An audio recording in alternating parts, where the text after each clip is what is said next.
Ce soir, j'aimerais partager quelques pensées pour vous encourager dans la seconde épître de l'apôtre Paul aux Corinthiens, au chapitre 1er et au verset 20. Seconde épître de l'apôtre Paul aux Corinthiens, chapitre 1er, on peut même lire à partir du verset 19. Chapitre 1er, verset 19. Car le Fils de Dieu, Jésus-Christ, qui a été prêché par nous au milieu de vous, par moi et par Sylvain et par Timothée, n'a pas été oui et non, mais c'est oui qui a été en lui. Car pour ce qui concerne toutes les promesses de Dieu, c'est en lui qu'est le oui. C'est pourquoi encore l'amen par lui est prononcé par nous à la gloire de Dieu. Et celui qui nous a fermis avec vous en Christ et qui nous a oints, c'est Dieu. Et nous arrêterons ici notre lecture. Je partagerai surtout avec vous quelques pensées à propos du verset 20. Vous le remarquez certainement à chaque fois que vous avez lu ce verset, c'est un texte un peu difficile. Mais j'aimerais que nous retenions déjà un point de la plus haute importance. Il est question de l'amen en Jésus-Christ. Alors gardez cette page de votre Bible ouverte, mais j'aimerais compléter en lisant avec vous un verset dans le livre de l'Apocalypse, au chapitre 3, le verset 14. Apocalypse, chapitre 3, verset 14.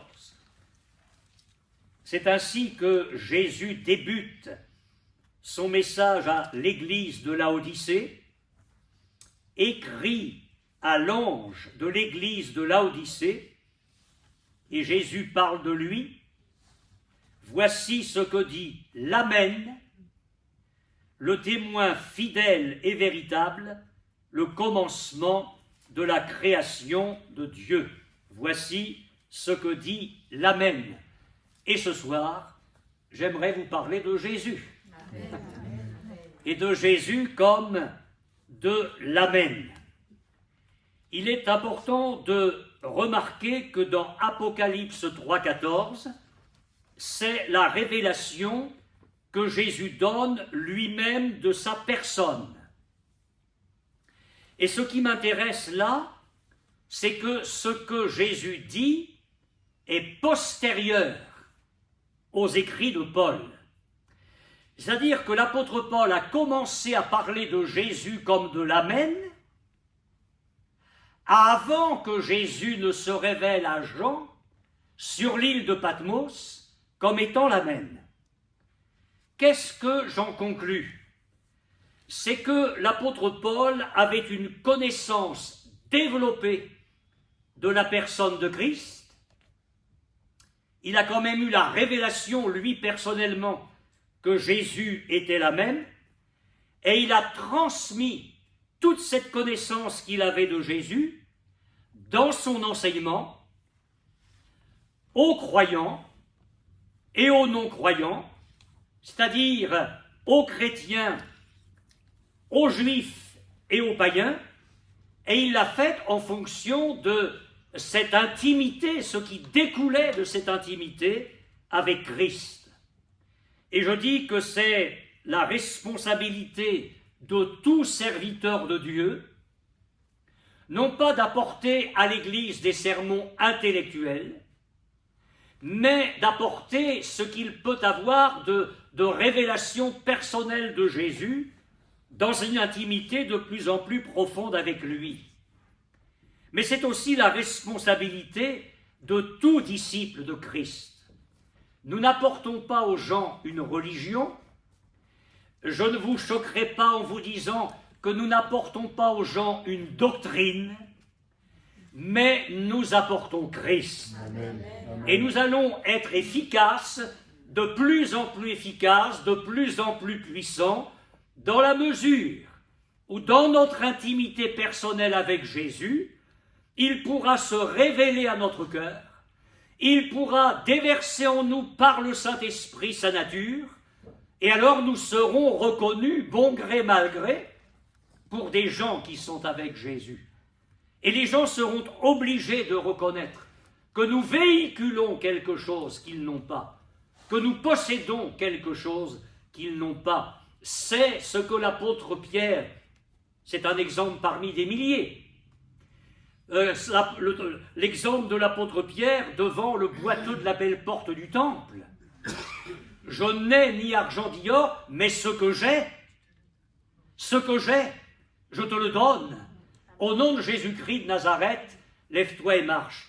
C'était une connaissance profonde de Christ qui a amené dans un besoin particulier la solution divine.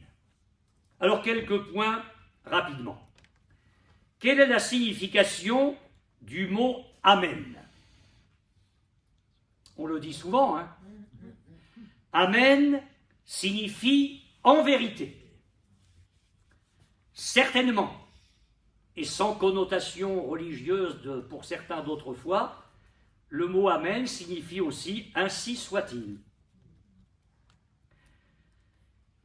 Et de ce fait, nous allons bien comprendre qu'il y a dans ce mot une pensée de vérité, une pensée de fidélité, une pensée de fermeté. D'ailleurs, ce mot « Amen » à l'époque marquait l'affirmation et il équivalait à un serment. Et nous arrivons à la personne de Jésus.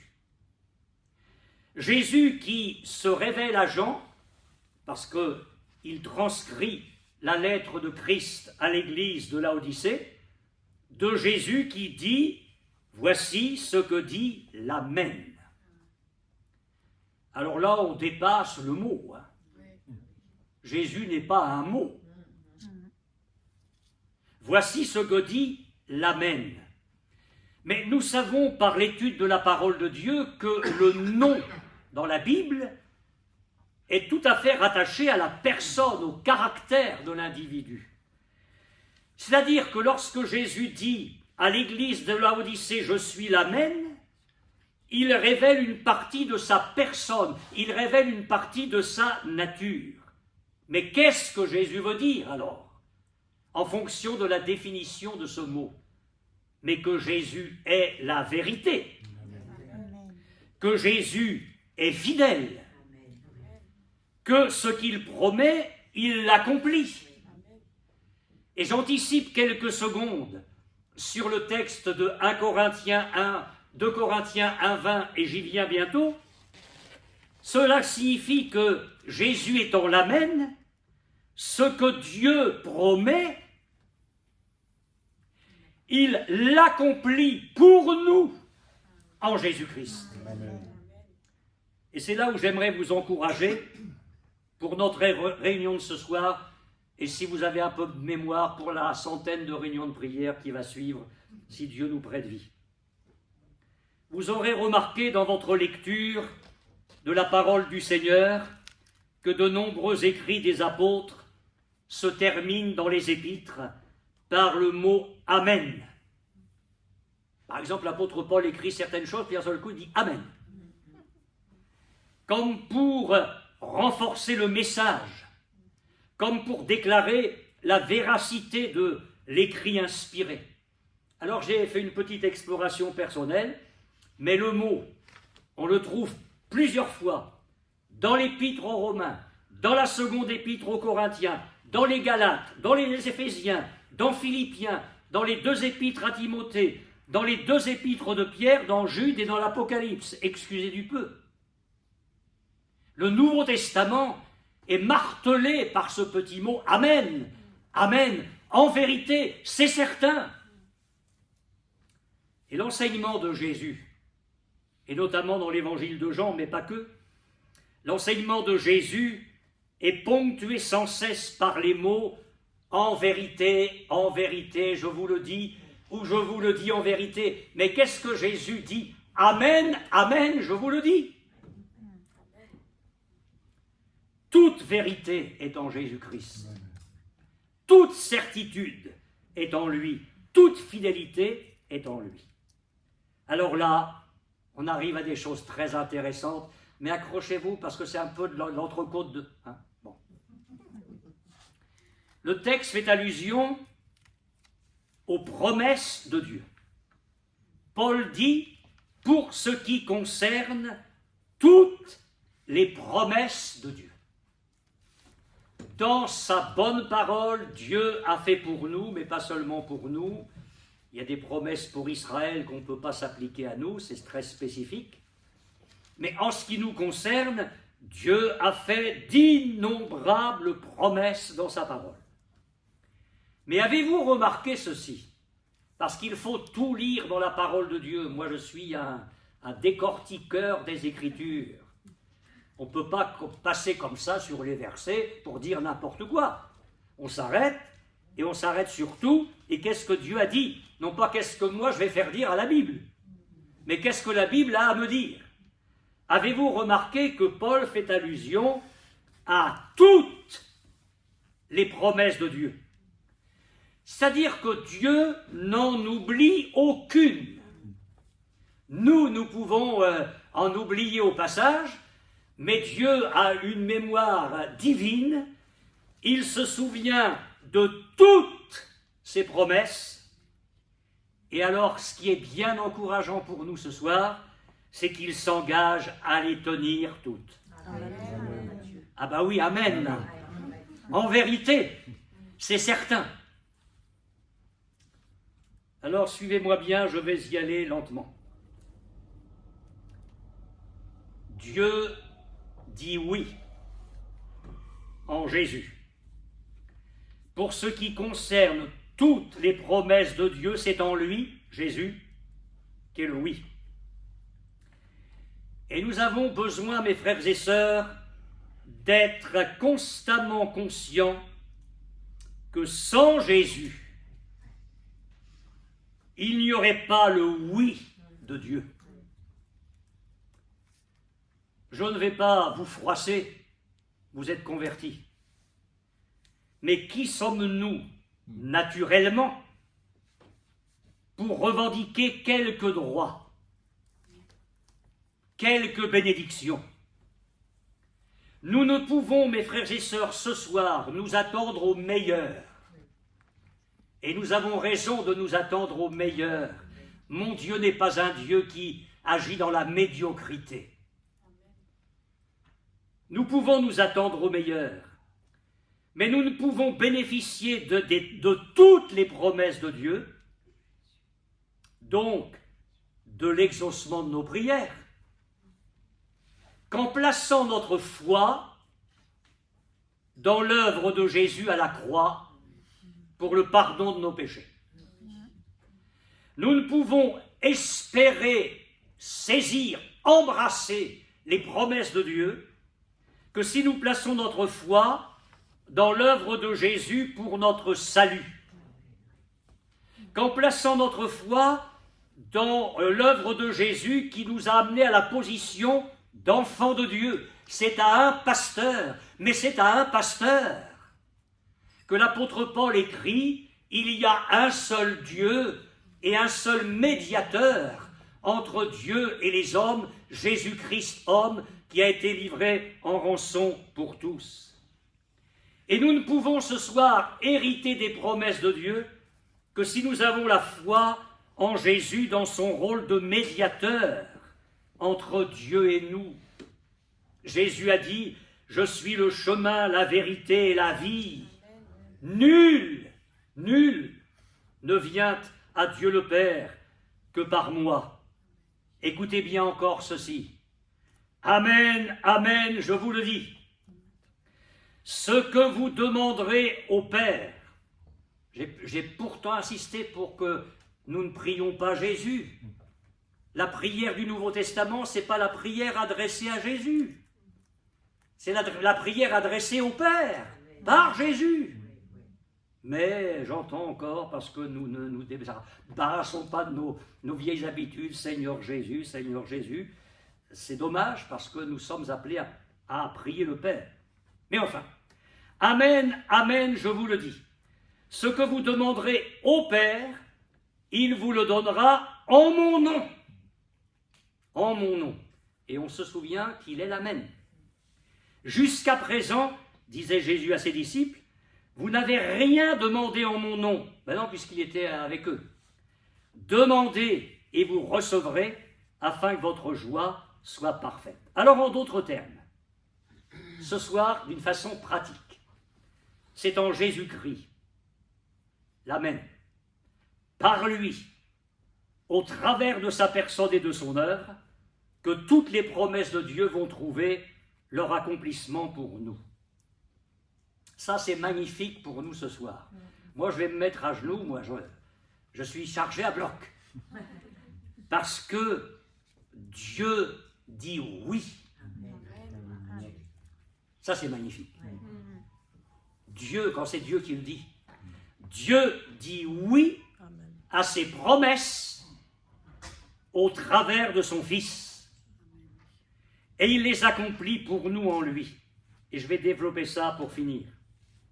Mais voici d'autres versions de notre texte, et elles sont intéressantes. Et toutes les promesses de Dieu ont trouvé leur oui dans sa personne, Jésus. Une autre version. Il, Jésus, est le oui qui confirme toutes les promesses de Dieu. Une autre encore. Autant il y a de promesses de Dieu, en lui est le oui. Magnifique. Je ne sais pas de quoi nous avons besoin, mais ce soir nous allons pouvoir aller puiser dans les trésors de la grâce du Seigneur. Alors là, maintenant, il y a l'Amen de Dieu et il y a notre Amen. Alors, je vais vous relire ce texte qui est quand même difficile, je vous l'accorde. On le relit. Pour ce qui concerne toutes les promesses de Dieu, c'est en lui qu'est le oui. Bon, là, ça y est, on a compris. Notre pasteur qui est formidable nous l'a expliqué. Et en plus, il est très modeste. Mais regardez la suite. C'est pourquoi encore, parce qu'il y a une suite, ça ne suffit pas que Dieu dise oui à ses promesses en Jésus-Christ. Il y a un encore, et Dieu attend cet encore-là. Ça, c'est notre affaire ce soir. C'est pourquoi encore l'Amen par lui, donc par Jésus, est prononcé par nous à la gloire de Dieu. Vous voulez dire, ce n'est pas encore très clair, pasteur. Alors je vais essayer de vous l'expliquer. Nos prières, enfin j'espère les vôtres, veulent s'emparer des promesses divines. Amen. Oui ou non? Amen. On est bien là ce soir, pas seulement pour prier, mais pour nous emparer des promesses de Dieu. Alors, lorsque ces promesses sont présentées à Dieu par Jésus, Dieu dit oui. Le oui est prononcé par Dieu en ce qui concerne Jésus. Mais alors, Paul dit, c'est pourquoi encore l'Amen par lui est prononcé par nous. J'ai regardé d'autres traductions, c'est pourquoi encore l'Amen par lui est prononcé par nous, aussi est-il par lui, Jésus, aussi est-ce par lui, Jésus, que nous disons Amen. Et encore, c'est donc par Jésus-Christ que nous disons notre Amen. Pour faire simple, Dieu dit oui et Amen en son Fils pour toutes ses promesses. Alors quelle est notre part? Nous devons alors manifester notre foi en la personne de Dieu. Il ne ment pas. Nous devons manifester notre foi en ses promesses. Il est fidèle. Et nous devons manifester notre foi dans la place de Jésus ce soir à la droite de Dieu, comme notre Rédempteur, comme notre médiateur, comme notre souverain sacrificateur. Qu'est-ce qui va se passer? Parce que je crois que ça va se passer comme ça. Nous allons prier. Et ce n'est pas de la religion fiction que je suis en train de faire. C'est de la réalité spirituelle. Nous allons prier. Et si nous avons la foi, ça va être aussi simple que ça. Nos prières montent vers le Seigneur Jésus. Il a traversé le tabernacle plus grand et plus parfait qui n'est pas construit de main d'homme. Il est entré non pas avec le sang des taureaux et des boucs, mais avec son propre sang. Il est entré dans le lieu très saint. Et Dieu l'a prié de bien vouloir s'asseoir à sa droite, dans les lieux très hauts. Et Jésus est assis à la droite de la majesté divine. Mais il est notre grand souverain sacrificateur. Pour reprendre l'image de l'Ancien Testament, il a les pierres d'onyx sur les épaules. Il nous porte dans sa force d'intercession de souverain sacrificateur. Le souverain sacrificateur avait les 12 pierres, différentes les unes des autres. Sur chaque pierre gravé le nom de l'une des tribus d'Israël. Nous sommes gravés sur le cœur de Jésus. Amen. Non seulement il nous porte dans sa force, mais il nous porte dans son amour. Alléluia. Tu vas prier ce soir. Au nom de Jésus. Ce n'est pas une formule. Ce n'est pas une formule pentecôtiste, évangélique. C'est quelque chose de spirituel, ce n'est pas une formule magique, c'est une réalité. Quand je dis à la fin de ma prière, au nom de Jésus, je passe par la personne de Christ. Je passe par son œuvre.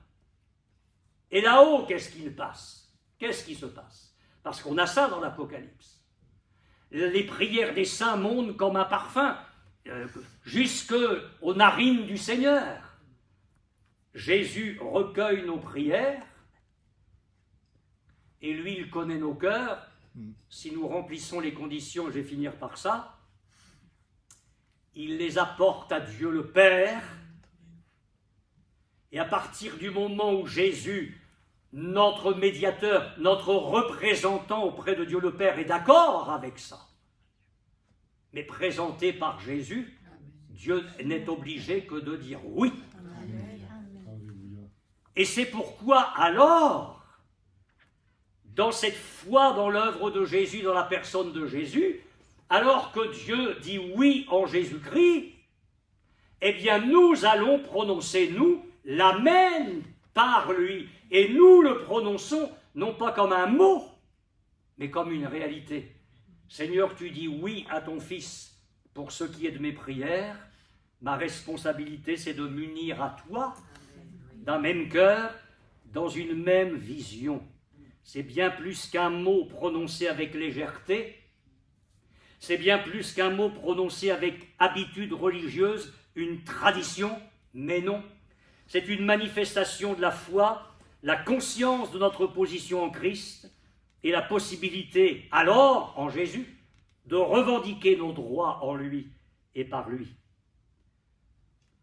Je ne serais pas un pasteur honnête si je n'allais pas jusqu'au bout du verset. L'amen par nous est prononcé par lui, à la gloire, par nous, à la gloire de Dieu. Qu'est-ce que ça veut dire? Ça veut dire que si nous ne pouvons pas dire Amen, ou si d'abord lui ne peut pas dire oui, parce qu'il y a, comme dans Ésaïe 59, des choses qui font barrage entre Dieu et nous, alors nos infidélités le déshonorent.